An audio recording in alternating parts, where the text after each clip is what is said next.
അരളിയിൽ ഒരു കിളി കൊഞ്ചിപ്പാടി അന്നേരം ഒരു സുന്ദരിയാടി അരവാരം തകതാളം തല്ലി അരമണിക്കിങ്ങിണി കിളിയാടി ഇമകളെന്തു ഭംഗി അവളിലെ കവിളിനെന്തു കാന്തി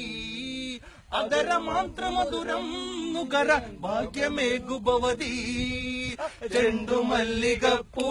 കണ്ടാൽ ചന്തമില്ല കരളേ ഉമ്മ വെച്ചുണർത്താൻ വെറുതെ മോഹമില്ല കരളേ കൈകസിയെന്നാമറിക ആഗ്രഹപൂരണമാണെന്നറിക തഴുകിയുണർത്താൻ മാമുനി വരിക തളരാൻ കൊതിയൂറുണ്ടുന്നരിക പതിയെ വന്നു പുൽകൂ പൂവിൻ തേന്നു കർന്നു നോക്കൂ പുഷ്യരാഗത്തേരില്ലേറി സ്വർഗയാത്ര ചെയ്യുവാ ചെണ്ടുമല്ലികപ്പൂ കണ്ടാൽ ചന്തമില്ല കരളേ ഉമ്മ വെച്ചുണർത്താൻ വെറുതെ മോഹമില്ല കരളേ